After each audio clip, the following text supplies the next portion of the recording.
नमस्कार, मैं हूं सुधीर चौधरी और डीडी न्यूज पर इस नए शो डिकोड में आपका स्वागत है। आज की सबसे बड़ी खबर आपके लिए यह है कि सरकार ने फैसला किया है कि अब देश में उड़ रहे सभी बोइंग विमानों के फ्यूल स्विच की जांच कराई जाएगी। यह फैसला एयर इंडिया विमान दुर्घटना की शुरुआती जांच रिपोर्ट आने के बाद लिया गया है। इस रिपोर्ट में कहा गया है कि इस विमान का फ्यूल स्विच ऑफ होने की वजह से इस विमान के दोनों इंजन बंद हो गए थे, जिसके कारण यह विमान क्रैश हो गया। अब इस फ्यूल स्विच के बंद होने के पीछे कुछ लोग पायलट्स को दोष दे रहे हैं, लेकिन आज बड़ा सवाल यह है कि भारत के पायलट्स को दोष देकर कहीं इस विमान का निर्माण करने वाली कंपनी बोइंग को बचाने की कोशिश तो नहीं हो रही। दुर्भाग्य यह है कि इस विमान के जो दोनों पायलट थे वो आज अपना पक्ष रखने के लिए हमारे बीच जीवित नहीं है और बहुत सारे लोग शायद इसी का फायदा उठाने की कोशिश कर रहे हैं। हो सकता है पूरी दुनिया में एक कोशिश ये चल रही हो कि कैसे बोइंग को क्लीन चिट मिल जाए, कैसे ये साबित कर दिया जाए कि असल में इस विमान दुर्घटना के पीछे कोई तकनीकी खराबी नहीं है, कोई सॉफ्टवेयर की खराबी नहीं है, बोइंग की कोई गलती नहीं है, या तो मेंटेनेंस की गलती है या फिर पायलट्स की गलती है। हो सकता है ये एक एजेंडा चल रहा हो और आज हम इसी का विश्लेषण आपके लिए करेंगे। इसके बाद आपके स्वास्थ्य को लेकर एक बहुत बड़ी खबर आपको दिखाने वाले हैं। अभी तक आप यही सुनते आए हैं कि बीड़ी और सिगरेट पीने और तंबाकू का प्रयोग करने से आपकी सेहत को सबसे ज्यादा नुकसान हो सकता है, लेकिन क्या आप जानते हैं कि जब आप तेल, घी और चीनी से भरे हुए समोसे, जलेबी और लड्डू खाते हैं तो आपके शरीर को उतना ही नुकसान होता है जितना कि तंबाकू के प्रयोग से। अब सरकार ने फैसला किया है कि जहां जहां भी इस प्रकार की चीजें बेची जाएंगी वहां दुकानदारों को एक बोर्ड पर लिखकर बाकायदा ये बताना होगा कि समोसे, जलेबी और इन लड्डुओं में कितना घी है, कितना तेल है और कितनी चीनी भरी हुई है। और देश भर में लोगों को इस बात के लिए जागरूक किया जाएगा कि वो समोसे और जलेबी के बजाय ऐसे स्नैक्स खाएं जो उनके शरीर के लिए नुकसानदायक ना हो। और आखिर में गालियों पर किया गया एक सर्वे आपको दिखाएंगे, जिसके जरिए हम आपको ये बताएंगे कि देश के कौन से राज्य में लोग सबसे ज्यादा गालियां देते हैं और किस राज्य के लोग अपनी भाषा में सबसे कम गालियां देते हैं। और हमारे देश में आम बोलचाल की भाषा में गालियों का ये जो चलन है ये हाल के वर्षों में बढ़ता क्यों जा रहा है। तो आज की बड़ी खबर यह है कि देश के हवाई यात्रियों के लिए सबसे ज्यादा जिस बात का उन्हें इंतजार था वो जांच की रिपोर्ट आ गई है। और जांच की रिपोर्ट आपको दिखाएं, बताएं, उसका विश्लेषण करें, उससे पहले एक बड़ी खबर यह है कि भारत में सरकार ने यह तय किया है कि भारत में रजिस्टर्ड सभी बोइंग विमानों के फ्यूल कंट्रोल स्विच की अब जांच की जाएगी। और यह फैसला अहमदाबाद में एयर इंडिया विमान दुर्घटना की प्रारंभिक जांच रिपोर्ट आने के बाद लिया गया है। डीजीसीए ने आज सभी एयरलाइंस को 21 जुलाई तक फ्यूल कंट्रोल स्विच की जांच पूरी करने का आदेश दिया है। और डीजीसीए ने बोइंग एयरक्राफ्ट इस्तेमाल करने वाले सभी ऑपरेटर्स को यह सलाह दी है कि वो जांच पूरी होने के बाद अपनी अपनी रिपोर्ट जरूर सौंपें। हालांकि भारत में ऑपरेट करने वाली कई विदेशी एयरलाइंस ने अपने बोइंग ड्रीमलाइनर विमानों की जांच पहले से ही शुरू कर दी है। असल में इस विमान दुर्घटना को लेकर जो शुरुआती रिपोर्ट आई है उसकी सिर्फ भारत में नहीं पूरी दुनिया में चर्चा चल रही है और दुनिया भर में लोग इंतजार कर रहे थे, लोग जानना चाहते थे कि इस दुर्घटना के पीछे क्या कारण हो सकता है। इसलिए अब हम अहमदाबाद में एयर इंडिया प्लेन क्रैश को लेकर भारतीय पायलट्स के खिलाफ चलाए जा रहे विदेशी मीडिया के दुष्प्रचार और पक्षपातपूर्ण रिपोर्टिंग को आपके लिए डिकोड करेंगे। सबसे पहले आप एयर इंडिया की फ्लाइट AI-171 के इन दोनों पायलट्स की तस्वीर देखिए। इस फ्लाइट के पायलट 56 वर्ष के कैप्टन सुमित सबरवाल और को पायलट 32 साल के फ्लाइट ऑफिसर क्लाइव कुंदर थे। सुमित सबरवाल के पास कुल मिलाकर 15,500 घंटों से ज्यादा का अनुभव था और फर्स्ट ऑफिसर क्लाइव कुंदर के पास भी 3,400 घंटे से ज्यादा विमान उड़ाने का अनुभव था। कहने का मतलब मेरा यह है कि ये दोनों ही बहुत अनुभवी पायलट्स थे। कैप्टन सुमित सबरवाल तो बहुत ही अनुभवी पायलट माने जाते हैं। सबसे बड़ा दुर्भाग्य यह है कि ये दोनों ही पायलट्स आज अपना पक्ष रखने के लिए हमारे बीच नहीं है, ये जीवित नहीं है और ये आज अपना बचाव भी नहीं कर सकते। आज ये आपको बताने के लिए जीवित नहीं है कि उस दिन आखिरी कुछ सेकंड्स में असल में क्या हुआ था। और आज कोई भी इनके नाम पर कुछ भी कह सकता है।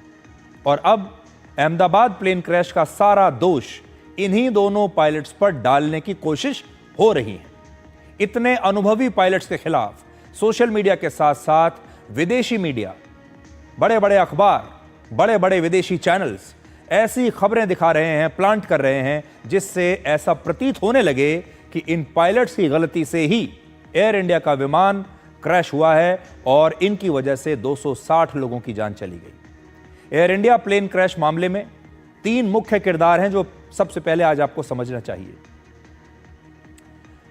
पहला, ये दोनों पायलट्स जो आज अपना बचाव करने के लिए जीवित नहीं हैं, इनके बारे में सबूत या तो फ्लाइट रिकॉर्डर में मौजूद हैं या फिर जब मामले की पूरी जांच रिपोर्ट आएगी, अंतिम जांच रिपोर्ट, तब शायद सच्चाई का पता चलेगा। लेकिन आज उस दिन क्या हुआ था आखिरी कुछ सेकंड्स में, आज भी कोई नहीं जानता। इसलिए यह बड़ा आसान है कि इन दोनों पायलट्स को दोष दे दिया जाए और कह दिया जाए कि शायद इन्हीं की गलती रही होगी। इसके बारे में हम आएंगे और आपको बताएंगे कि क्यों इन्हें दोष दिया जा रहा है। लेकिन सबसे पहला जो इसमें पार्टी है वो हैं दोनों पायलट्स। दूसरे नंबर पर है इस विमान का निर्माण करने वाली कंपनी बोइंग, जो कि दुनिया की बहुत बड़ी कंपनी है और बोइंग भी ये चाहेगी कि उसके एयरक्राफ्ट्स की कोई तकनीकी खराबी इस विमान दुर्घटना में सामने ना आ जाए, क्योंकि इससे उनकी बड़ी बदनामी होगी। वो चाहेंगे कि इस दुर्घटना की गलती या तो पायलट्स या फिर उस विमान का मेंटेनेंस करने वाले लोगों पर डाल दी जाए। ये उन्हें सबसे ज्यादा सूट करता है। और तीसरी पार्टी है एयर इंडिया, वो विमान एयरलाइंस जो इस विमान का संचालन कर रही थी। अहमदाबाद विमान हादसे से एयर इंडिया का नाम और उनका सेफ्टी रिकॉर्ड दोनों ही बहुत खराब हुए हैं और एयर इंडिया भी यही चाहेगा कि इस मामले में उसकी कोई गलती सामने ना आए। एयर इंडिया बहुत बड़ी कंपनी है और बोइंग तो उससे भी कहीं ज्यादा बड़ी कंपनी है। इनके पास वो सब कुछ है जिससे ये क्लीन चिट भी ले सकते हैं। अहमदाबाद प्लेन हादसे के 1 महीने के बाद जो शुरुआती जांच रिपोर्ट आई है, आज हम आपको उसके बारे में बताने वाले हैं। एयरक्राफ्ट एक्सीडेंट इन्वेस्टिगेशन ब्यूरो यानी AAIB ने 15 पेज की यह रिपोर्ट जारी की है और इस रिपोर्ट के मुताबिक यह दुर्घटना विमान के दोनों इंजन्स बंद होने की वजह से हुई। और ये इंजन बंद इसलिए हुए क्योंकि इंजन में जो फ्यूल सप्लाई करने वाला स्विच होता है वो ऑफ हो गया था और जैसे ही ये स्विच ऑफ हुआ वैसे ही ईंधन की सप्लाई बंद हो गई। और ईंधन की सप्लाई अगर बंद हो जाएगी तो कोई भी इंजन उसके बाद बंद हो जाएगा। लेकिन इस रिपोर्ट के आते ही बोइंग कंपनी और खास तौर पर विदेशी मीडिया दोनों ने मिलकर इस प्लेन में तकनीकी गड़बड़ी न होने और दुर्घटना के लिए पायलट्स की गलती होने की तरफ इशारा करना शुरू कर दिया। आपको याद होगा कि अहमदाबाद में प्लेन क्रैश के ठीक बाद कई यूट्यूबर्स और कथित पायलट्स, एविएशन एक्सपर्ट्स ने भारतीय पायलट्स को लेकर कई अफवाहें फैलाने की कोशिश की थी और आज हम इसी प्रोपेगेंडा को फेल करने वाले सबूत आपको दिखाएंगे और आज इस बात का विश्लेषण करेंगे कि आखिर वो कौन सी ताकतें हैं जो इस बात पर तुली हुई हैं कि इस पूरे विमान हादसे में या तो पायलट्स की गलती निकले और या फिर मेंटेनेंस की गलती निकले। कोई गलती से भी ये ना कह दे कि इसमें विमान बनाने वाली कंपनी बोइंग की भी कोई गलती हो सकती है। विमान में कोई तकनीकी खराबी भी इसके पीछे कारण हो सकती है। हालांकि भारत की सिविल एविएशन मिनिस्ट्री ने कहा है कि भारत के पायलट दुनिया में सबसे ज्यादा योग्य पायलट्स में से हैं और फाइनल रिपोर्ट के आने के बाद भी इस पर आगे कोई बात होगी। अब सबसे पहले आप नागरिक उड्डयन मंत्री राम मोहन नायडू का यह बयान सुनिए और फिर हम इस रिपोर्ट का आपके लिए विश्लेषण करेंगे। Regarding the report, this is a preliminary report right now, and from the ministry we are analyzing the report, but I think it would be better if we can comment on it once the final report comes in. So we are coordinating with AIB also. Whatever support or resources they need, we'll be providing to them. But AIB will be the primary investigating agency into this, and we are hoping that as soon as possible the final report also comes in, so that we can arrive at some conclusions. I don't think we should jump into any conclusions on this. I truly believe we have the most wonderful workforce in terms of pilots and the crew in the whole world. I have to appreciate all the efforts the pilots and the crew in this country are putting into the aviation. They are the backbone of this civil aviation. They are the primary resource of civil aviation, and we care for the welfare and the well-being of our pilots also. So let's not jump to any conclusions at this stage. Let us wait for the final report. तो एक report आ गई है जो शुरुआती report है, लेकिन एक final report आनी अभी बाकी है। लेकिन बहुत सारे लोग ऐसे हैं जिन्होंने इस शुरुआती रिपोर्ट को ही आखिरी रिपोर्ट मान लिया है। तो अब सबसे पहले तो आपको ये बताते हैं कि ये जो नई रिपोर्ट आई है, शुरुआती रिपोर्ट जिसे आप कह सकते हैं, इस रिपोर्ट के मुताबिक एयर इंडिया के विमान के टेक ऑफ करने से लेकर क्रैश होने तक क्या क्या हुआ। तो 12 जून को अहमदाबाद से इस विमान ने 1:38 और 39 सेकंड पर उड़ान भरी। 1:38 और 42 सेकंड पर एयरक्राफ्ट की टॉप स्पीड 333 किलोमीटर प्रति घंटे तक पहुंच गई, और तब सिर्फ 1 सेकंड के अंतर पर दोनों इंजन्स का फ्यूल कंट्रोल स्विच ऑफ हो गया और दोनों इंजन्स की स्पीड कम होने लगी। यह फ्यूल स्विच विमान के इंजन्स में फ्यूल की सप्लाई को या तो शुरू करता है या बंद करता है। जैसा कि आप जानते हैं, कोई भी स्विच जो होता है वो ऐसे ही काम करता है। तो जैसे ही आपने फ्यूल स्विच ऑन किया, जो कि ऑन मोड में ही रहना चाहिए, तो ये ईंधन इंजन तक जाता रहेगा, और जैसे ही आपने इसको ऑफ किया, ईंधन इंजन तक जाना बंद हो जाएगा, और उस समय ये जो फ्यूल स्विच है ये ऑफ हो गया। तब कॉकपिट वॉइस रिकॉर्डिंग में एक पायलट ने दूसरे पायलट से पूछा कि क्या उसने इस स्विच को बंद किया है, क्या तुमने इंजन बंद किया है, क्या तुमने ये फ्यूल स्विच ऑफ किया है। इस पर दूसरे पायलट ने जवाब दिया कि उसने ये स्विच बंद नहीं किया है। हालांकि रिपोर्ट में यह नहीं बताया गया है कि यह सवाल किस पायलट से पूछा और जवाब किसने दिया, लेकिन कॉकपिट के अंदर बातचीत ये हो रही है कि क्या आपने ये फ्यूल स्विच बंद किया है। एक पायलट ने दूसरे से पूछा। इसका मतलब यह है कि फ्यूल स्विच बंद है। उस पायलट को इस बात की जानकारी नहीं है। दूसरे पायलट से पूछा और दूसरे पायलट ने भी यही कहा कि उसने ये स्विच बंद नहीं किया है। इसके 10 सेकंड के बाद ही 1:38 और 52 सेकंड पर फ्यूल कंट्रोल स्विच को ऑन करके दोनों इंजन्स को दोबारा स्टार्ट करने की इन पायलट्स ने पूरी कोशिश की, क्योंकि जब स्विच ये बंद था, फ्यूल बंद हो गया। इसके बाद जैसे ही इन दोनों पायलट्स को पता चला कि ये फ्यूल स्विच बंद है, उन्होंने इसे ऑन किया ताकि दोनों इंजन्स जो बंद हो गए थे वो दोबारा से चालू हो सके।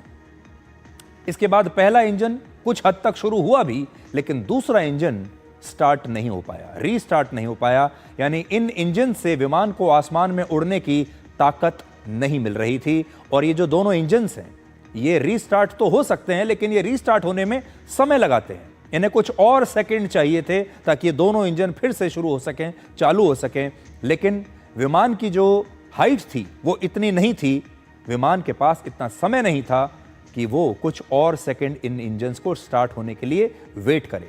विमान पहले से ही इतना नीचे था और फिर वो नीचे और ज्यादा गिरने लगा, जिसकी वजह से ये विमान क्रैश हुआ।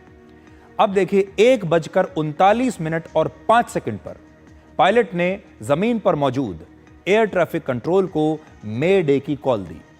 एयर ट्रैफिक कंट्रोल ने पायलट से इस कॉल के बारे में पूछा कि हुआ क्या है, लेकिन उन्हें पायलट्स की तरफ से कोई जवाब नहीं मिला और फिर इसके तुरंत बाद यह विमान क्रैश हो गया।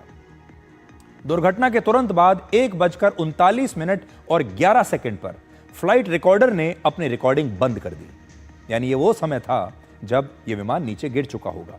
यानी टेक ऑफ से लेकर इस पूरे दुर्घटना तक की पूरी उड़ान 30 सेकंड के आसपास ही चली। ये जो आप तस्वीरें देख रहे हैं इस विमान की, ये टेक ऑफ हुआ और 30 सेकंड के अंदर यह विमान नीचे जाकर गिर गया। हालांकि ये शुरुआती जांच रिपोर्ट है जो मैं आपको बता रहा हूं, और इसमें पायलट्स के बीच हुई बातचीत की सिर्फ एक लाइन ही मौजूद है कि बस इतनी बातचीत हुई है कि क्या आपने फ्यूल स्विच बंद किया है, दूसरे ने कहा मैंने नहीं किया है। और इस रिपोर्ट की शुरुआत में ही यह लिखा है कि इसका मकसद किसी पर भी इस हादसे का दोष डालने के बदले आगे होने वाली ऐसी घटनाओं को रोकना है। हम किसी को दोष देने की कोशिश नहीं कर रहे हैं, हमारा मकसद यह है कि आगे ऐसी गलतियां ना हो। अब एयर इंडिया विमान हादसे को लेकर 3 बड़े सवाल पूछे जा रहे हैं। पहली बात, क्या इस हादसे की वजह पायलट की गलती है? दूसरा, क्या किसी मैकेनिकल खराबी की वजह से यह प्लेन क्रैश हुआ है? और तीसरा, क्या सॉफ्टवेयर में गड़बड़ी से यह विमान दुर्घटना हुई है? अगर पहले सवाल पर आप जाएं तो कह दिया जाएगा कि यह पायलट्स की गलती थी, प्लेन में कोई समस्या नहीं थी। दूसरे सवाल पर जाएंगे तो बोइंग पर सवाल उठाए जाएंगे, क्योंकि अगर ये तकनीकी खराबी है तो इसके पीछे या तो बोइंग को जवाब देना पड़ेगा और या फिर जो मेंटेनेंस कर रहे हैं इस प्लेन का उन्हें जवाब देना पड़ेगा, यानी एयर इंडिया को भी जवाब देना पड़ सकता है। तो मैकेनिकल खराबी के लिए 2 लोग जिम्मेदार होंगे, एयर इंडिया या फिर बोइंग। और तीसरा, अगर सॉफ्टवेयर की कोई खराबी है तो इसमें आप सीधे सीधे बोइंग को दोष दे सकते हैं। तो एयर इंडिया प्लेन क्रैश में दोनों पायलट्स के बीच फ्यूल कंट्रोल स्विच को लेकर हुई बातचीत पर अब पूरी दुनिया में एक अलग ही नैरेटिव तैयार किया जा रहा है और हम भी इस मामले में जांच की शुरुआत इसी बातचीत से आगे बढ़ाएंगे। बोइंग के इस एयरक्राफ्ट में 2 इंजन्स के लिए 2 फ्यूल कंट्रोल स्विच लगे होते हैं। इनकी मदद से इंजन्स में ईंधन भेजा जाता है या फिर बंद किया जाता है। इन दोनों स्विच में एक खास तरह का लॉक लगा होता है जो इन्हें अपनी पोजीशन पर बनाए रखता है, यानी ये आपके घर में लगे एक सामान्य इलेक्ट्रिक स्विच जैसे नहीं होते जो गलती से धक्का लगने पर ऑन भी हो जाए या फिर ऑफ हो जाए। तो बहुत सारे लोग ऐसा समझते होंगे कि भाई हो सकता है कि किसी के हाथ से गलती से ये जो स्विच है ये ऑफ हो गया हो। ये संभव है कि किसी तकनीकी खराबी की वजह से ये फ्यूल कंट्रोल स्विच अपने आप ऑफ हो गए हो, ये संभव है। और दोनों पायलट्स की बातचीत से ऐसा नहीं लग रहा कि इनमें से किसी ने भी इस फ्यूल कंट्रोल स्विच को ऑफ किया होगा। हालांकि ये दोनों ही इस वक्त खुद पर लगने वाले किसी भी आरोप का जवाब नहीं दे सकते, क्योंकि ये जीवित नहीं है। और देखिए, यही सबसे बड़ा दुर्भाग्य है, ये दोनों पायलट्स हमारे बीच में है नहीं, आज ये आकर बता नहीं सकते कि उस दिन क्या हुआ था। इसलिए सबके लिए ये बड़ा आसान है ये कह देना कि इन पायलट्स की गलती से ही ऐसा हुआ होगा। पर जो एविएशन के एक्सपर्ट्स हैं वो कहते हैं कि विमान के कॉकपिट में जब भी कोई पायलट या को पायलट कोई भी स्विच ऑन करता है या ऑफ करता है तब वो इसके बारे में अपने साथी पायलट को जरूर बताता है। ऐसा इसलिए किया जाता है कि अगर किसी पायलट से कोई गलती हो भी जाए तो दूसरा पायलट उस गलती को सुधार दे। यानी पायलट्स की गलती से फ्यूल कंट्रोल स्विच के ऑफ करने की संभावना बहुत कम दिखाई देती है। आप सबसे पहले ये सुनिए कि एक्सपर्ट्स क्या कह रहे हैं और फिर हम आपको बताएंगे कि उस विमान में बहुत बड़ी खराबी होने के दावे क्यों किए जा रहे हैं। हर एक्शन जो ट्विन पायलट कॉकपिट में होता है वो अकेला पायलट परमिशन से दूसरे पायलट की सलाह से लेता है। इसको चैलेंज एंड रिस्पांस कहते हैं। तो आई एम श्योर, और ये लीवर ऐसा भी नहीं है कि गलती से हाथ लगेगा तो पीछे आ जाएगा। ये एक स्प्रिंग लॉक लीवर होता है, इसको उठा के और मैनुअली लीवर कैच में से निकाल के पीछे करना पड़ता है, तब ये ऑन और ऑफ होता है उस पोजीशन में। तो ये भी नहीं है कि ये लीवर गलती से मूव किया है। तो मेरी समझ से कुछ ना कुछ ऐसा हुआ है जिससे के कारण दोनों इंजन चले गए और क्रू ने कोशिश किया उसको रिलाइट करने के लिए, क्योंकि जो मेडे कॉल दी गई है वो इस चीज को दर्शाती है कि बहुत ही सीरियस कुछ कॉकपिट में हुआ था क्रैश से पहले। 2018 में FAA ने एक एडवाइजरी जारी की थी। ये अमेरिकन फेडरल एविएशन अथॉरिटी है, इन्होंने एक एडवाइजरी जारी की थी कि सारे बोइंग एयरक्राफ्ट्स के लिए कि ये जो वेरिएंट है इसमें फ्यूल कैसे बिना किसी पायलट की इंटरवेंशन से कट ऑफ हो सकता है। वर्ष 2018 में अमेरिका की एविएशन रेगुलेटरी अथॉरिटी FAA ने बोइंग विमानों के फ्यूल कंट्रोल स्विच में एक गड़बड़ी पाई थी। इसकी जानकारी उन्होंने दी थी। तब बोइंग के 737 सीरीज और 787 ड्रीमलाइनर सीरीज के विमानों में ऐसे स्विच मौजूद थे जो किसी गलती या झटके से अपने आप बंद हो सकते थे और इंजन को फ्यूल की सप्लाई तब रुक जाती। और जो विमान हादसे का शिकार हुआ वो वर्ष 2014 में एयर इंडिया को मिला था। यानी इस गड़बड़ी का पता लगने से कई वर्ष पहले इस विमान का प्रोडक्शन हुआ था। हालांकि उस समय इस जांच के लिए सिर्फ एक एडवाइजरी ही जारी की गई थी, जिसका पालन करना एयरलाइंस के लिए जरूरी भी नहीं था।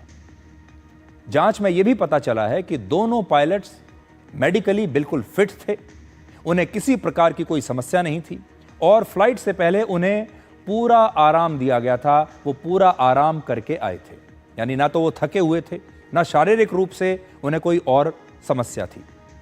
यानी पायलट्स की जो क्षमता है उस पर शक करने की कोई वजह मौजूद नहीं है। बोइंग के इस विमान में एक बहुत बड़ी गड़बड़ी सामने आई थी। टेक ऑफ के तुरंत बाद बोइंग 787 ड्रीमलाइनर विमान में लगा रैम यानी RAM एयर टरबाइन अपने आप एक्टिवेट हो गया था। जब किसी विमान के सभी सिस्टम्स फेल हो जाते हैं तब ये एयर टरबाइन अपने आप विमान से बाहर आ जाता है और इसमें छोटे छोटे प्रोपेलर्स लगे होते हैं जो हवा में घूमकर विमान के महत्वपूर्ण सिस्टम्स को एक बैकअप पावर देते हैं। और इस तैनाती का मतलब यह होता है कि विमान में कोई बहुत गंभीर तकनीकी खराबी आ गई है। अब संभव है कि किसी तकनीकी खराबी की वजह से विमान के दोनों इंजन्स एक साथ बंद हो गए या फिर विमान का पूरा इलेक्ट्रिकल सिस्टम ही फेल हो गया और तभी ये टरबाइन बाहर आए होंगे।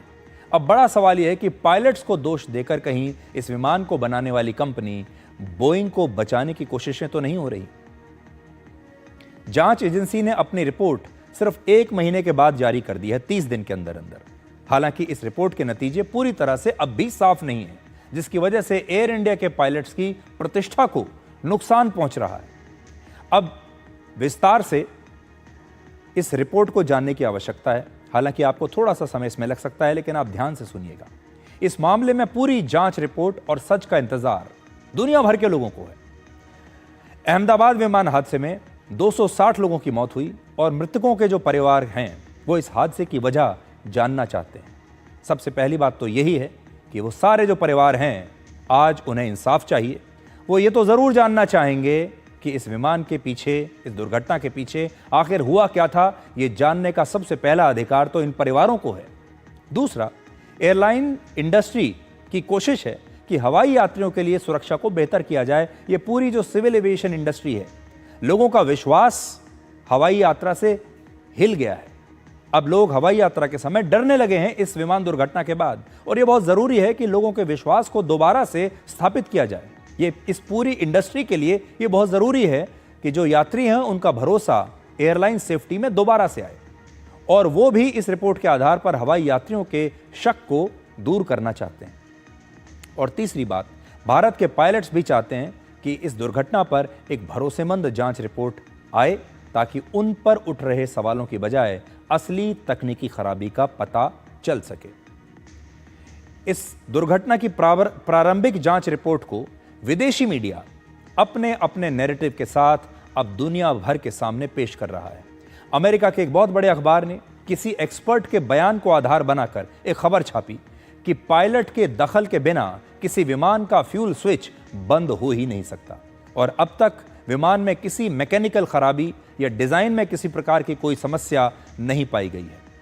बड़ी बात यह है कि विदेशी मीडिया के पास यह रिपोर्ट भारत में रिलीज होने से पहले 2 दिन पहले ही पहुंच गई थी। अब आप ये सोचकर देखिए कि आखिर हो क्या रहा है कि ये रिपोर्ट सबसे पहले पश्चिमी मीडिया के पास पहुंचती है। पश्चिमी मीडिया इसे अपने तरह से पढ़ता है और फिर यह कहने की कोशिश करता है कि इसके पीछे तो पायलट की गलती है। पश्चिम के ये सारे चैनल और अखबार कहते हैं कि पायलट ने फ्यूल स्विच ऑफ कर दिया होगा और बोइंग के विमान में असल में कोई गड़बड़ी है ही नहीं, इसमें कोई तकनीकी खराबी नहीं है, सॉफ्टवेयर की खराबी नहीं है। बहुत ही सिंपल सी बात है कि पायलट ने या तो गलती से या जानबूझकर इस फ्यूल स्विच को ऑफ कर दिया, यह कह रहा है पश्चिमी मीडिया। सोचिए, प्रारंभिक जांच रिपोर्ट अभी तक किसी नतीजे पर भी नहीं पहुंची है, लेकिन पश्चिमी मीडिया ने अपना यह दुष्प्रचार अभियान अभी से शुरू कर दिया है। अब आप सोचकर देखिए कि इसके पीछे क्या मंशा हो सकती है। इसके पीछे एक मंशा यह दिखाई देती है कि हो सकता है ये सारे लोग मिलकर चाहते हों कि बोइंग कंपनी पर कोई सवाल ना खड़े किए जाएं। अंतर्राष्ट्रीय न्यूज एजेंसी रॉयटर्स के मुताबिक बोइंग और अमेरिका की फेडरल एविएशन एडमिनिस्ट्रेशन ने कहा है कि बोइंग एयरक्राफ्ट पर लगे फ्यूल स्विच पूरी तरह से सुरक्षित हैं। तो अब यह सब हो रहा है और इस पर बड़ी राजनीति हो रही है। इस पर सब लोग अपना अपना एजेंडा चलाने की कोशिश कर रहे हैं और पश्चिमी मीडिया, आप जानते हैं कि हो सकता है बोइंग के पास रिसोर्सेज की कोई कमी नहीं। बोइंग एक बहुत बड़ी कंपनी है। बोइंग अपने वकीलों पर अपना एजेंडा सेट करने के लिए हजारों करोड़ रुपए खर्च करने की स्थिति में है। बोइंग दुनिया की इतनी बड़ी कंपनी है। जिस बात पर शक होता है वो ये है कि अचानक से दुनिया भर का एक खास मीडिया ये बात साबित करने पर तुल जाता है कि ये जो दुर्घटना हुई है ये पायलट्स की गलती से हुई है। इसमें से किसी ने एक पायलट ने या तो जानबूझकर इस स्विच को ऑफ किया है या फिर उसने गलती से किया है और इसमें मंशा ये दिखती है कि बोइंग को किसी प्रकार से क्लीन चिट मिल जाए, किसी प्रकार से ये साबित कर दिया जाए कि बोइंग के विमान में कोई तकनीकी खराबी नहीं है, डिज़ाइन की खराबी नहीं है, सॉफ्टवेयर की कोई खराबी नहीं है और ये कह दिया जाए कि या तो पायलट्स की गलती है या फिर इस विमान को जो मेंटेन कर रहे थे, इसकी मेंटेनेंस में जो लोग शामिल हैं, या फिर ये उनकी गलती है। तो आज हमारी मंशा ये थी कि हम ये पूरा एजेंडा आपके सामने डिकोड करें, आपको बताएं कि अखबारों में अलग अलग एजेंसीज के जरिए आप भी बहुत सारी बातें सुनेंगे इस दुर्घटना को लेकर, लेकिन क्या सही है क्या गलत, इसके पीछे एक बहुत बड़ा अंतर है। इसके पीछे बहुत सारी ताकतें हैं जो आपसे सच छिपाने की शायद कोशिश कर रही है। अब हम भारत की उस मिसाइल की ताकत को आपके लिए डिकोड करेंगे जिसे खरीदने के लिए दुनिया के 15 देश इस समय लाइन में लगे हैं। ऑपरेशन सिंदूर के दौरान भारतीय सेनाओं ने ब्रह्मोस मिसाइल से पाकिस्तान के एयर बेसिस पर कई बड़े हमले किए। तब पाकिस्तान का made in China air defence system in missiles को रोक नहीं पाया था। पाकिस्तान की सरकार ने खुद भी ब्रह्मोस के हमले को काफ़ी घातक बताया था और ये माना कि इस मिसाइल के हमलों ने पाकिस्तान को सीज़ फायर के लिए मजबूर कर दिया था और यही वजह है कि अब भारत की इस मिसाइल को दुनिया के कई देश खरीदना चाहते हैं। खुद भारत के रक्षा मंत्री राजनाथ सिंह ये बात कह रहे हैं। सबसे पहले आप उनका ये नया बयान ब्रह्मोस के बारे में सुनिए। अभी कुछ ही दिनों पहले मैंने लखनऊ में एक ब्रह्मोस एयर स्पेस की इंटीग्रेशन और टेस्टिंग फैसिलिटी का उद्घाटन किया था। आप लोगों ने देखा होगा जो ऑपरेशन सिंदूर हुआ, उस ऑपरेशन सिंदूर में ब्रह्मोस ने करिश्माई काम किया है, ब्रह्मोस मिसाइल ने। और इतना ही नहीं, ब्रह्मोस मिसाइल ने जो करिश्मा दिखाया है उसके बाद दुनिया के लगभग 14-15 देशों ने भारत से ब्रह्मोस मिसाइल की मांग की है। तब ब्रह्मोस मिसाइल अब लखनऊ से भी एक्सपोर्ट की जाएगी। किसी भी भारतीय के लिए ये एक गर्व की बात है जब हम सोचते हैं कि दुनिया में बड़े बड़े मिसाइल बेचने वाले देश कौन से हैं, बड़े बड़े हथियार बेचने वाले देश कौन से हैं, तो लोगों के दिमाग में या तो अमेरिका आता है या रशिया आता है या फिर इजराइल जैसी देश आते हैं या फिर कुछ देश चीन से भी इस प्रकार के हथियार खरीदते हैं। लेकिन आपके दिमाग में भारत नहीं आएगा। कुछ वर्ष पहले तो नहीं आता था, लेकिन आज भारत इतनी बड़ी ताकत बन गया है कि वो भी अपने हथियार दूसरे देशों को बेच रहा है। इससे पहले भारत ने वर्ष 2024 में फिलीपींस को यही ब्रह्मोस मिसाइल्स बेची थी। दोनों देशों के बीच करीब 3,200 करोड़ रुपए का एक समझौता हुआ था और ऑपरेशन सिंदूर के बाद पाकिस्तान के कई एयर बेसिस में नुकसान की सैटेलाइट तस्वीरें पूरी दुनिया ने देखी और तब पाकिस्तान को हुए नुकसान की एक बड़ी वजह इसी ब्रह्मोस मिसाइल को बताया गया। ब्रह्मोस दुनिया की सबसे तेज और आधुनिक मिसाइलों में से एक है और ये ध्वनि की रफ्तार से करीब 3 गुना ज्यादा तेजी से हमला करती है। इसकी स्पीड ध्वनि की रफ्तार से 3 गुना ज्यादा है। हमले के समय इसकी स्पीड करीब 3,500 किलोमीटर प्रति घंटा तक पहुंच जाती है। इसकी मदद से 290 किलोमीटर से लेकर 450 किलोमीटर तक हमला किया जा सकता है और जल्द ही ये मिसाइल 800 किलोमीटर तक भी हमला कर पाएगी। इस समय भारतीय नौसेना के युद्धपोत और एयरफोर्स के सुखोई 30 फाइटर जेट के अलावा जमीन पर मौजूद किसी भी लॉन्चर से ब्रह्मोस को फायर किया जा सकता है, इसे लॉन्च किया जा सकता है और इसे सबमरीन से भी लॉन्च करने की तैयारियां अब चल रही हैं।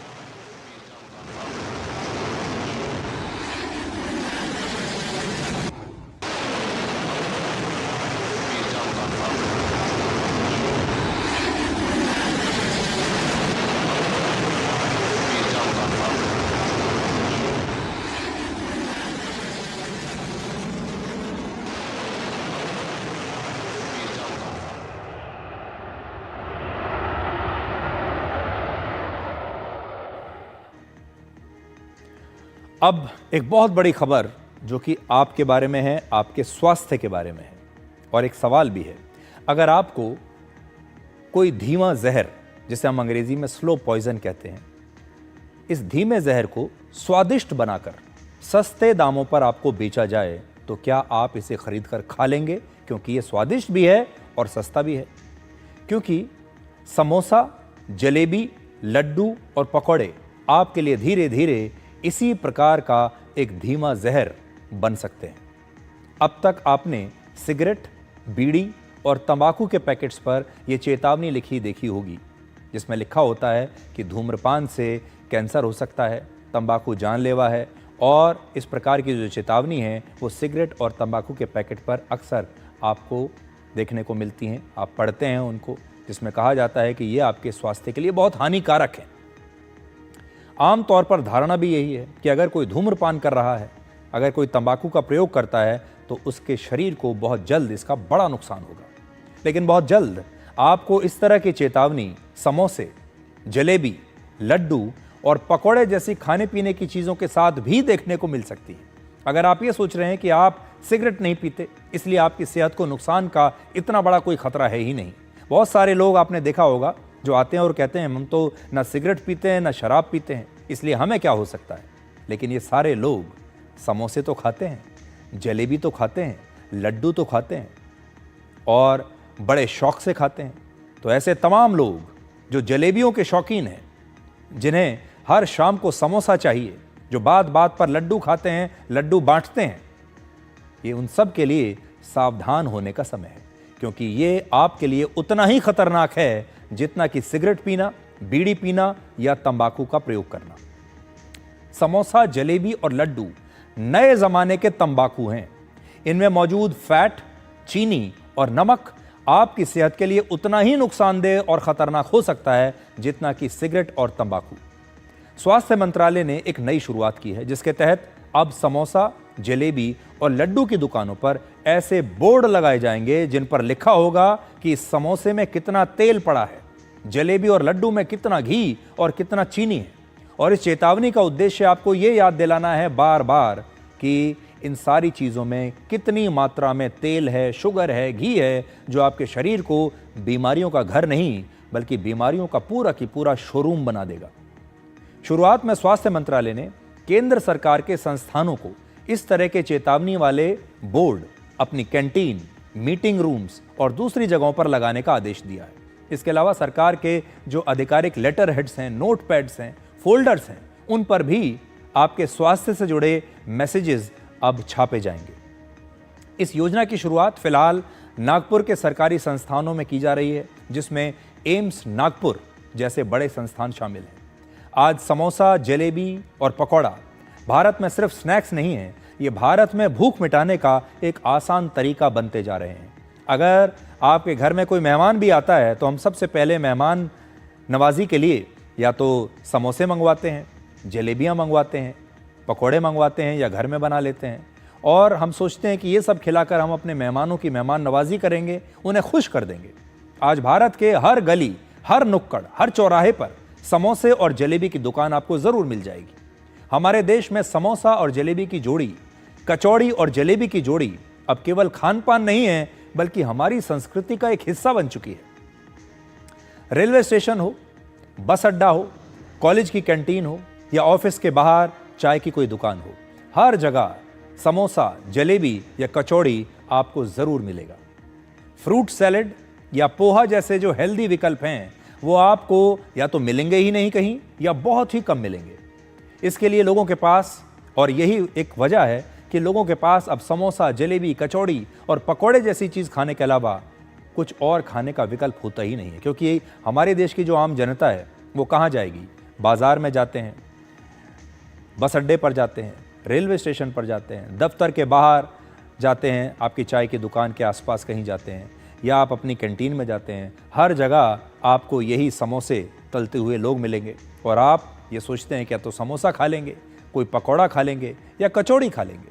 इसके अलावा कुछ उपलब्ध भी तो नहीं है। कोई खाना भी चाहे तो कैसे खाए? अपनी भूख के सामने लोग ये परवाह नहीं करते कि इनसे उनकी सेहत को बहुत नुकसान हो रहा है। लोगों को इस बात की चिंता ही नहीं होती कि इन चीज़ों में मौजूद तेल और शुगर स्वास्थ्य के लिए कितना खतरनाक हो सकता है। ये एक टाइम बॉम्ब की तरह है। आपने कई बार देखा होगा कि समोसा, कचौड़ी और पकोड़े एक ही तेल में बार बार तले जाते हैं, जिससे इनमें ट्रांस फैट की मात्रा बहुत बढ़ जाती है। आप समोसा, जलेबी, पकौड़ा और लड्डू में मौजूद ट्रांस फैट, सॉल्ट और शुगर को नया TSS वायरस कह सकते हैं। इनका आपके शरीर पर एक स्लो पॉइजन की तरह असर होता है और यह भी आपकी सेहत के लिए सिगरेट जितने ही खतरनाक होते हैं। फर्क सिर्फ इतना है कि आपको सिगरेट का धुआं दिखाई देता है, लेकिन समोसे और पकोड़े में जो तली हुई साजिश है, ये आपके शरीर में चुपचाप घुलती रहती है। आपके शरीर को इसी साजिश से बचाने के लिए अब सरकार ने सभी सरकारी संस्थानों को एक चिट्ठी लिखी है, एक एडवाइजरी दी है कि कैंटीन, मीटिंग रूम्स और सार्वजनिक स्थानों पर ये चेतावनी वाले बोर्ड लगाए जाएं, जिससे आम लोगों में इस बात को लेकर जागरूकता फैलाई जा सके कि आपको इस प्रकार का खाना नहीं खाना चाहिए। अगर आप खाएंगे तो आप अपने शरीर के साथ एक बहुत बड़ा खिलवाड़ कर रहे हैं। देखिए, समोसा, जलेबी सिंबॉलिक है।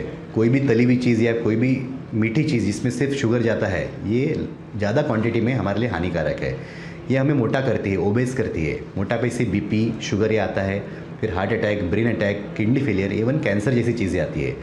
तो जो भी ये इनिशिएटिव है, ये हमें काफ़ी अच्छा इनिशिएटिव है, जिससे कि हमें non communicable disease, non communicable मतलब खाने पीने से जो बढ़ती चीज़ें या डिसीज़, उसको अवॉइड करने के लिए ये इनिशिएटिव है हमारे। 50 साल पहले इतनी बीमारियां नहीं थी। हम 30 साल का हार्ट अटैक या 30 साल का कैंसर का पेशेंट नहीं देखते थे। आज हम डेली देख रहे हैं। सब हॉस्पिटल्स में ऐसे पेशेंट्स काफ़ी देखे जाते हैं। तो क्या बदला है? हमारा डाइट और लाइफस्टाइल ही बदला है। कोई भी बीमारी को ठीक करने के लिए सबसे पहले हम डाइट पर ही फोकस करते हैं। तो अगर हमें डाइट पे फोकस करके ये बेसिक चीज़ें अगर हम चेंज कर पाए, तो हम आगे आने वाली बीमारियां अवॉइड कर सकते हैं। अब आपके लिए समझना ज़रूरी है कि आप जो समोसा, जलेबी और लड्डू बहुत ज़्यादा शौक के साथ खाते हैं, शौक से खाते हैं, वो आपके शरीर के लिए कितना नुकसानदायक है। एक औसत पुरुष को हर दिन औसतन 2500 कैलोरीज और एक महिला को हर दिन औसतन 2000 कैलोरीज की आवश्यकता होती है। ये आपके शरीर की जो ज़रूरत है, ये वो है। 100 ग्राम के एक समोसे में करीब 300 कैलोरीज होती हैं। यानी आपने अगर 2 समोसे भी खा लिए तो आपके शरीर में 600 कैलोरीज चली गई। इसी तरह से एक मूंग दाल की कचौड़ी में करीब 200 कैलोरीज होती हैं। इसी तरह से अगर आपने 2 जलेबी खा ली तो 2 पीस जलेबी में 8 चम्मच चीनी होती है औसतन। सामान्य तौर पर एक व्यक्ति को हर रोज 25 ग्राम या कह लीजिए कि 5 चम्मच चीनी ही खानी चाहिए, उससे ज़्यादा बिल्कुल नहीं। यानी आपने अगर 2 जलेबियां खा ली तो एक दिन में जितनी चीनी आपके लिए ज़रूरी है, उससे कहीं ज़्यादा चीनी आप इसी में खा चुके। 2 गुलाब जामुन में 11 चम्मच चीनी होती है, यानी एक दिन की ज़रूरत से 6 चम्मच चीनी ज़्यादा। और हमारे देश में जलेबी बड़े शौक से खाई जाती है और गुलाब जामुन भी बड़े शौक से खाई जाती है।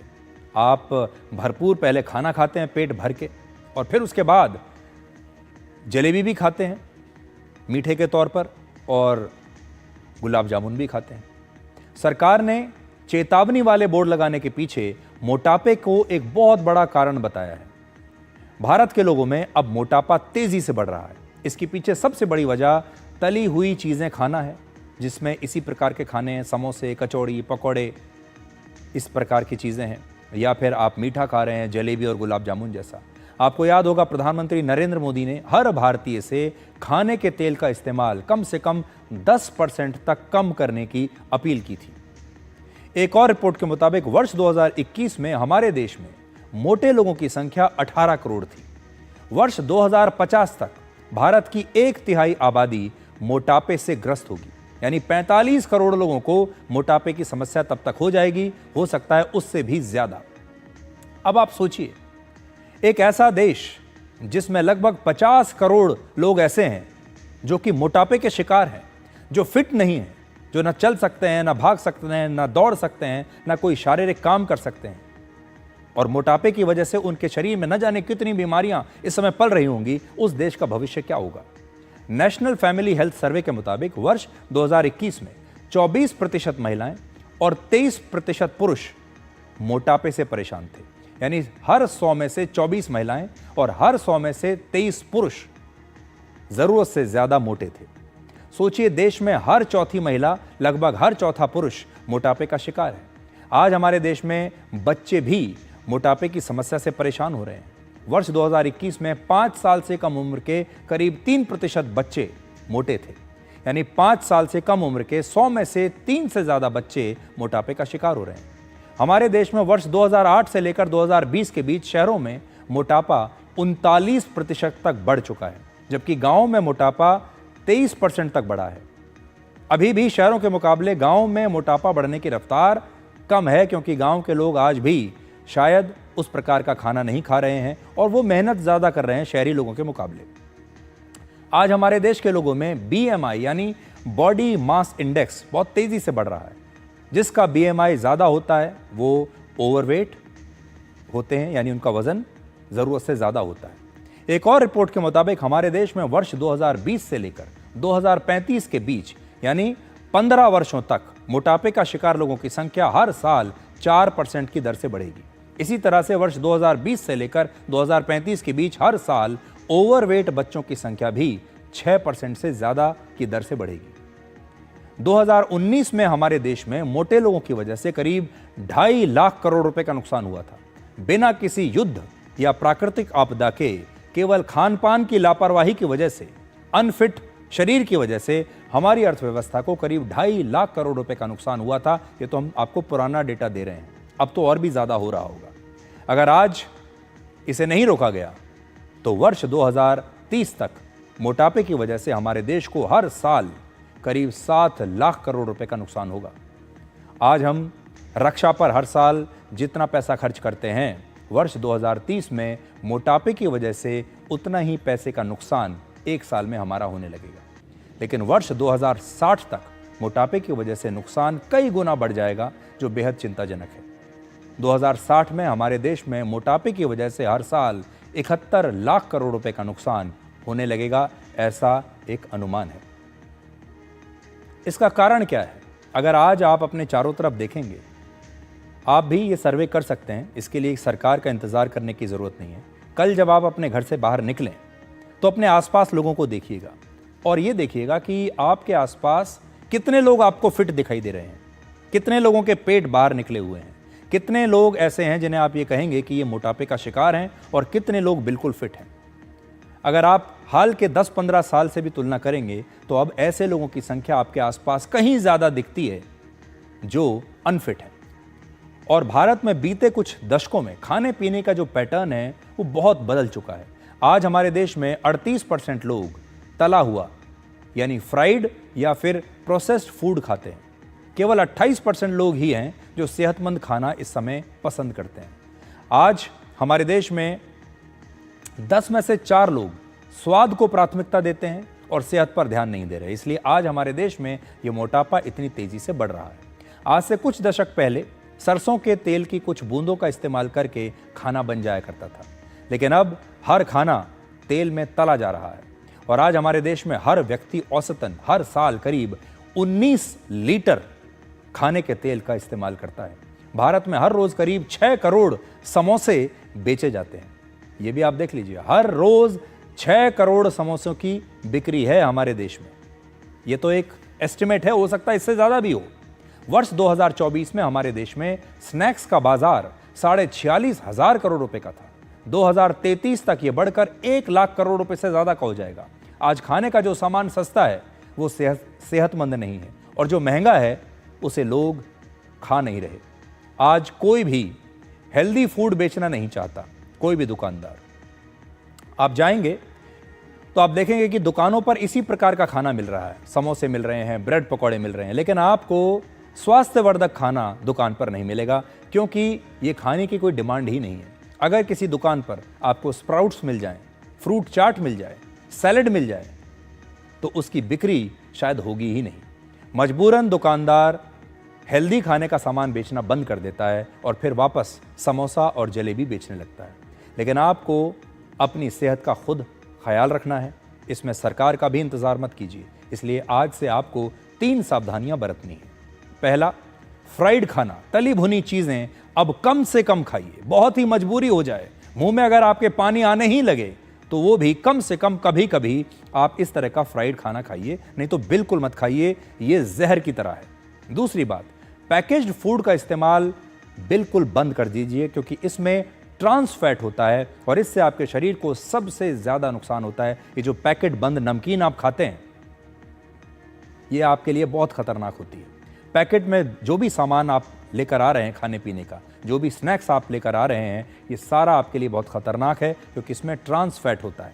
और तीसरा, खाने का जो नमकीन सामान है, खाने के जो स्नैक्स हैं जो आप बाहर से खरीद कर लाते हैं, इसे अपने घर में बनाइए। आपको याद होगा, आज से कुछ वर्ष पहले तक हमारे घर में ही, हमारी रसोई में सारे स्नैक्स बना करते थे। हमें कुछ भी अगर खाने का मन है तो हमारे घर में बनता था। घर में स्नैक्स बनाकर उन्हें डब्बों में रख दिया जाता था ताकि जिसका जब मन करे वो खा सके। लेकिन अब वो सब बंद हो चुका है। इसलिए आपको पता होगा कि आपने किस तेल का इस्तेमाल किया है, अगर आपके घर में बना है तो कितना इस्तेमाल किया गया है, और आपने किन मसालों का प्रयोग किया है, इसमें रॉ मटेरियल क्या है, आपको सब पता होगा। इसलिए आज से नियम बनाइए कि खाने में आपको मीठा बिल्कुल कम कर देना है। बातें मीठी मीठी कीजिए, लेकिन मीठा मत खाइए। और अब प्लेट में रखे इस समोसे को सिर्फ स्वाद से नहीं, बल्कि सेहत के तराजू पर भी तोल कर देखिए और फिर तय कीजिए कि आपको ये समोसा खाना है या नहीं। अब एक छोटा सा ब्रेक के बाद आपको गालियों पर एक बड़ा दिलचस्प सर्वे दिखाएंगे और ये जानने की कोशिश करेंगे कि हमारे देश में बोलचाल की भाषा में गालियों का चलन क्यों बढ़ता जा रहा है, किस राज्य के लोग अपनी भाषा में ज़्यादा अपशब्दों का इस्तेमाल करते हैं और किस राज्य के लोग कम गालियां देते हैं, और गालियां लोग देते क्यों हैं, इसके पीछे कारण क्या है। कि बड़ा दिलचस्प सर्वे है, इस ब्रेक के बाद आपको दिखाएंगे।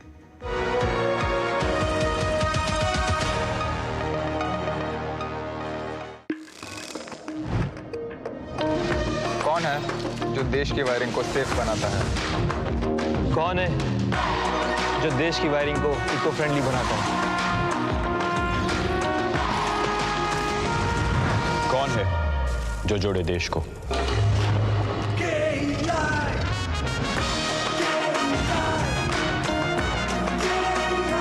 विकसित भारत का विकसित wire.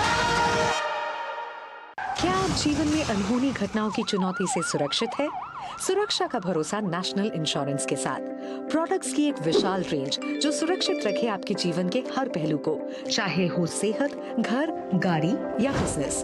Prompt service, hassle free process, fair settlements और कैशलेस फैसिलिटी के लिए टाई अप। हमारी वेबसाइट या अपने करीबी NIC ऑफिस में जाएं। नेशनल इंश्योरेंस 1906 से आपके भरोसेमंद इंश्योरेंस पार्टनर। मैडम, राजमा चुटकी में पकेगा। अच्छा, लिख के दीजिएगा। लिख के तो बेस्ट चावल खुल के खिलेगा। लिख के दे दो। क्या मैडम? आशीर्वाद आटा फुलका ऐसे फूलेगा कि आप फूले नहीं समाएंगी। ये खुद लिख के दे रहे हैं, स्कैन कीजिए। क्वालिटी सर्टिफिकेट, 100% आटा, 0% मैदा, 40 से भी ज्यादा टेस्ट, गेहूं पे, रोटी औरों से ज्यादा नरम। आशीर्वाद आटा, क्वालिटी का वादा। लिख के ले लो।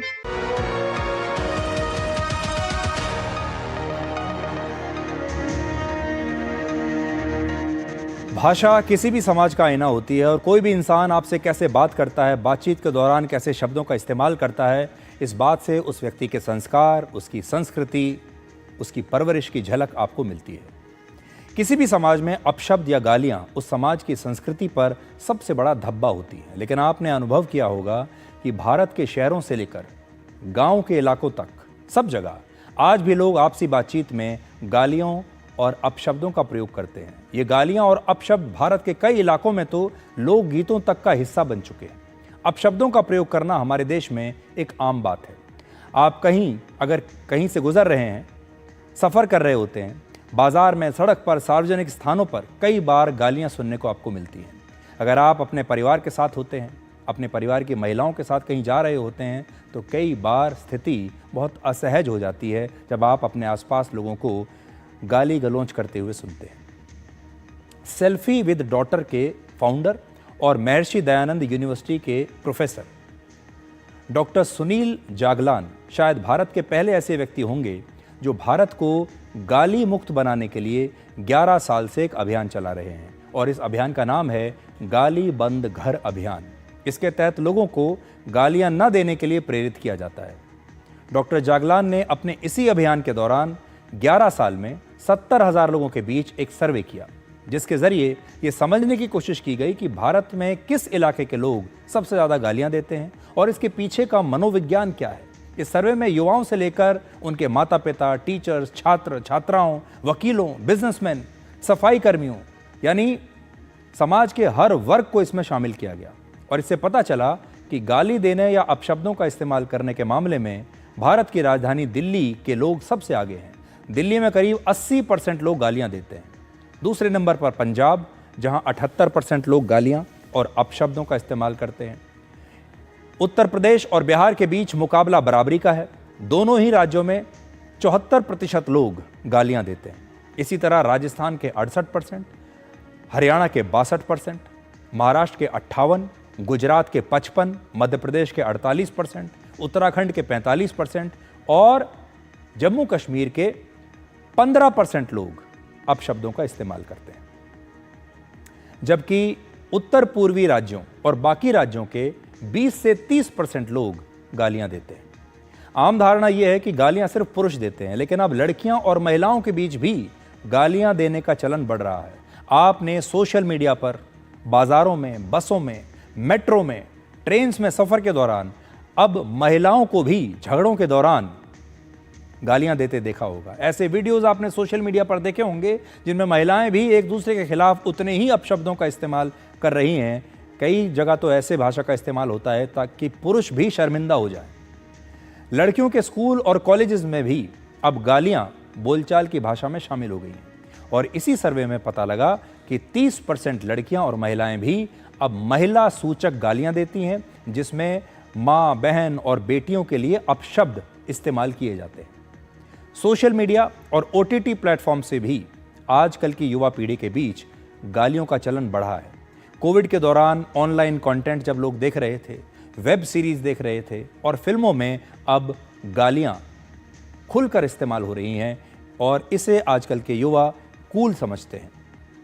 इस सर्वे के मुताबिक 20% online video games, social media और OTT प्लेटफॉर्म से आजकल के लड़के लड़कियां गालियां सीखते हैं। यहां तक कि गालियां और अपशब्द अब लोगों को हंसाने के लिए भी कई बार इस्तेमाल होते हैं। आपने देखा होगा कि हमारे देश में बहुत सारे ऐसे स्टैंड अप कॉमेडियंस हैं जो सिर्फ गंदी गालियों के सहारे अपना करियर बना रहे हैं, अपने व्यूज ले रहे हैं और लाखों लोग उनकी इस फूहड़ भाषा पर तालियां बजाते हैं, ठहाके लगाते हैं।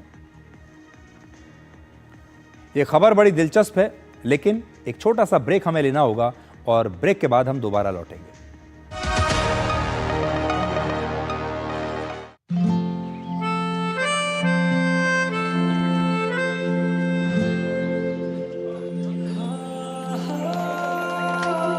जब अपनों का साथ हो तभी होता है शुभारंभ।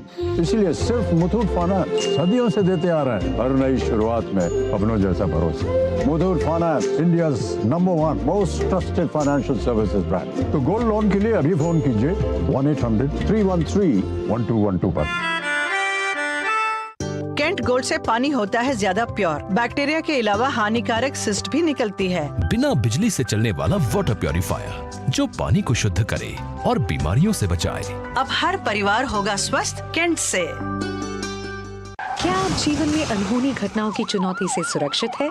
सुरक्षा का भरोसा नेशनल इंश्योरेंस के साथ।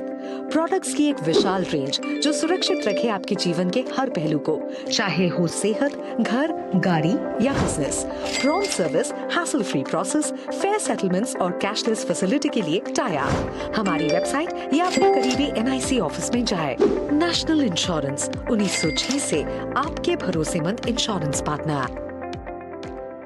कोयला मंत्रालय भारत सरकार के मार्गदर्शन में कोल इंडिया लिमिटेड की CSR क्षेत्र में एक अनोखी पहल निर्माण योजना। इस पहल का उद्देश्य कोल इंडिया के खनन क्षेत्रों में रहने वाले UPSC सिविल सर्विसेज के प्रीलिम्स में सफल हुए उम्मीदवारों को 1 लाख रुपए की वित्तीय सहायता प्रदान करना है, ताकि उन्हें मेंस की तैयारी में सहायता मिले।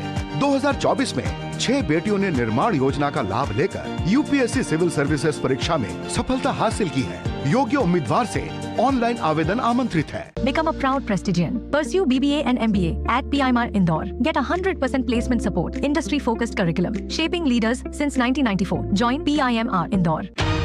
इस देश की हर माँ, बच्चे, बूढ़े, जवान, खिलाड़ी, डॉक्टर, इंजीनियर, सबको गाय भैंस की दूध की शक्ति पर भरोसा है। पर जब इन पशुओं को कपिला पशु आहार मिलेगा, तभी तो दूध सिर्फ ज्यादा ही नहीं, शक्ति से भरपूर भी होगा। कपिला पशु आहार, देश का नंबर 1 पशु आहार। मैडम, राजमा चुटकी में पकेगा। अच्छा, लिख के दीजिएगा। लिख के तो बेस्ट चावल खुल के खिलेगा। लिख के दे दो। क्या मैडम? आशीर्वाद आटा फुलका ऐसे फूलेगा कि आप फूले नहीं समाएंगी। ये खुद लिख के दे रहे हैं, स्कैन कीजिए। क्वालिटी सर्टिफिकेट, 100% आटा, 0% मैदा, 40 से भी ज्यादा टेस्ट, गेहूं पे, रोटी औरों से ज्यादा नरम। आशीर्वाद आटा, क्वालिटी का वादा, लिख के ले लो। गोल्डी मसाले के 100 ग्राम के स्पेशल पैक्स में फ्रेशनेस लॉक है। ऐसे गोल्डी मसाले जहाँ जाएं रिश्ते बनाएं। Start successful legal career with Prestige, offering LLB and LLM with expert faculty and practical exposure, shaping leaders since 1994. Join PIMR Indore. Kent gold से पानी होता है ज्यादा प्योर। बैक्टीरिया के अलावा हानिकारक सिस्ट भी निकलती है। बिना बिजली से चलने वाला वाटर प्योरीफायर जो पानी को शुद्ध करे और बीमारियों से बचाए। अब हर परिवार होगा स्वस्थ कैंट से। कौन है जो जोड़े देश को? विकसित भारत का विकसित वायर।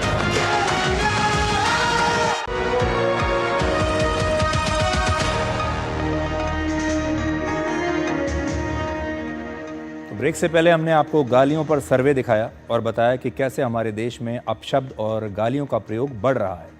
तो आज से आप गाली रहित और अपशब्द रहित भाषा का प्रयोग करने की कोशिश कीजिए, क्योंकि असली ताकत गालियों और शोर मचाने में नहीं बल्कि शालीनता में है। तो आज के लिए डिकोड में इतना ही। अब आपसे हमारी अगली मुलाकात होगी कल रात 9 बजे। तब तक आप खुश रहिए, सुरक्षित रहिए, स्वस्थ रहिए और लोगों पर 3 एहसान कीजिए। फ़ायदा नहीं कर सकते तो नुकसान भी ना करें, खुशी नहीं दे सकते तो दुख भी ना पहुंचाएं और तारीफ नहीं कर सकते तो बुराई भी ना करें। नमस्कार।